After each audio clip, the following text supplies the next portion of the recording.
What is guys, Tyler once again, and I'm coming at you guys with another content of Cookie Run Kingdom. In this video, I want to talk about how you guys can do the guild boss battle using cotton cookie instead of licorice, and exactly what the topping setting is going to be, and the step-by-step on how to use their skills inside of the guild boss battle in order to maximize your damage against the dragon. Anyways guys, if you guys find this video helpful, don't forget to hit that subscribe button as well as the like button, and don't forget to hit that notification bell so that you guys don't miss out on any future Cookie Run Kingdom videos as well as live streams that I do on YouTube. Anyways guys, with all that out of the way, let's get right into the video. Alright guys, so here we go. This is gonna be the team that I'll be using to hit this level 36 dragon, and I want to show you guys exactly how you can use cotton cookie instead of licorice cookie in order for you to maximize your damage against this dragon.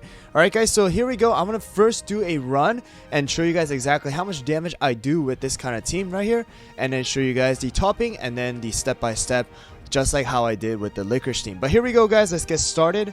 Alright, here we go guys. Let me show you guys the demonstration here. The skill for cotton is very important in starting. Alright, so this is gonna determine how your whole run is gonna go. So make sure to match the timing properly.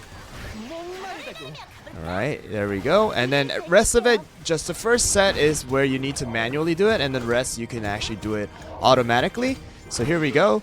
We're gonna see how it works out here. And I should be able to time everything properly and deal about 6 million damage, I believe, right here. So let's see how much damage that was. And 6.4. Alright, so there you go.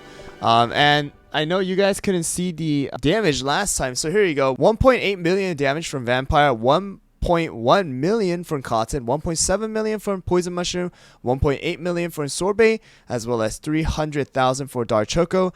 There was no crit here, so that's the reason why it's a little bit lower. But when you do crit, I have actually hit up to 7 million total.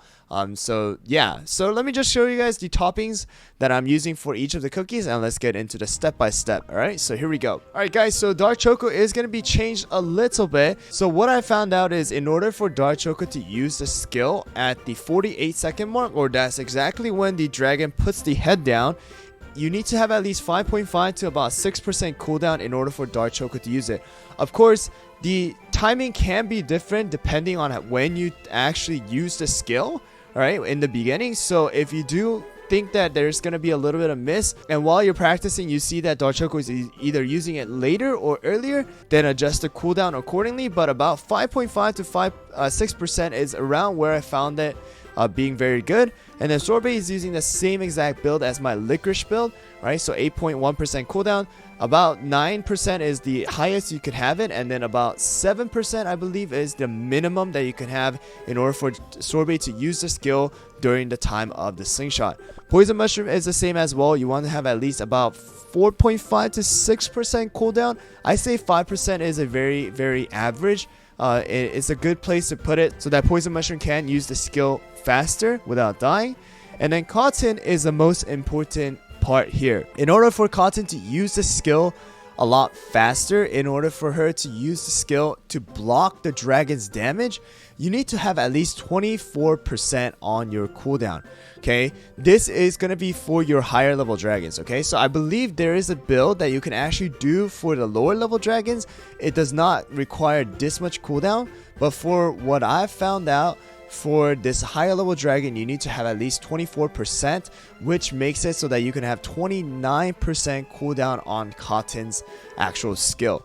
Alright, so that's the very important part, and that's the reason why this build is a little bit harder to build than the licorice one. So if you guys look at this video and watch it and see that it is hard, then just stick with the licorice one. I honestly think licorice one is still very good, and it's gonna give you a very consistent result as well. Next one is going to be Vampire. Vampire is the same thing, no cooldown. You just use the attack, crit percentage, and that's pretty much all you need to have. Alright, so now let's get into the actual battle, and let me tell you guys step by step how you guys should be using the skills in order for you to maximize the damage and match it along with the slingshot. Alright, so if you guys didn't know, treasure is going to be scroll, jelly watch, as well as a slingshot.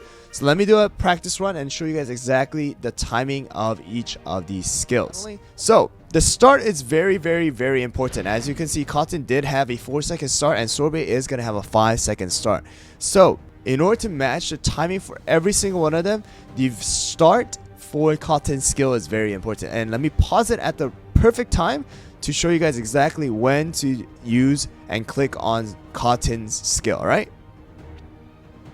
So, right here, this is about the time you want to click on Cotton's skill. Alright, right before Sorbet Shark's skill actually ends is about the time you want to click on Cotton. Alright, and then of course you want to keep it so that Cotton's skill is prioritized. And then after that, you're going to be targeting some of the other skills. So let me show you guys exactly when to use Dark Choco skill, as well as Poison Mushroom, Sorbet, and Vampire. So for Dark Choco, when you do enter, it's not going to be in the first ring, just like how you use with Licorice. For Dark Choco, you want to be targeting about 2 o'clock. 2 o'clock is where you want to target for Dark Choco's skill. And then right after, because I do have 5.5% cooldown on Poison Mushroom, I'm going to actually click on Poison Mushroom skill right away. And then after that, at about 6 to 7 o'clock, that's when I'm going to click on Vampire skill. So basically the same time as how I did it with Licorice. And then right after, I'm just going to click on Sorbet, and it should be around 9 o'clock, just like how I did for the Licorice build. So here we go, guys. Let's see exactly how it works. And then after all of the first manual clicking, you can just leave it at auto, and then everything will work by itself as long as you have the correct cooldown and you click on these skills properly. So here we go. 2 o'clock, I'm going to click on it, and then at 6 o'clock and 7 o'clock I actually hit Vampire skill. It takes a little bit of concentration. It does take a lot of practice too. I actually practiced this a lot of times before I'm actually recording this video and trying to share this guide with you guys. So keep that in mind. It's going to take a long time, so make sure to try and practice it using the practice mode that is available for your guild. Alright, so here we go, guys. It should hit about 6.7 million this time. Alright, and let me show you guys the damage here. So 1.8 million, 1 million, 1.7 million, and crit for Sorbet. So there was a 2.1 million and 400,000 for Dark Choco. Of course, if you have Dark Choco with a full Syrian Raspberry, as well as with the cooldown that's perfect, then Dark Choco is actually able to deal a lot more damage as well. But there you go, guys. That's going to be it. Let me do it one last time without really saying much, just like how I did with the other video. And then you guys can kind of watch it once again and then watch the exact timing of the skills. Alright, here we go. Let's go and try to get a better score this time. Alright, so I'm going to use Cotton again, and then everything else is going to be according to the slingshot timer. Alright, and boom. That's the first round, and everything else is going to be on auto. As you can see, I was able to dodge a lot of the damage because the sheeps were able to tank the claw damage. Right, and boom. So everything else should work out. All the defense down is there too. And let's see how much damage I did. About 6.6 million, so it's not that bad either. Once again, there was no crit for this time either, but there was actually a lot of damage being done by Poison Mushroom this time. So 1.8, 1.1, 1.8, 1.6, and then 400,000 by Dark Choco.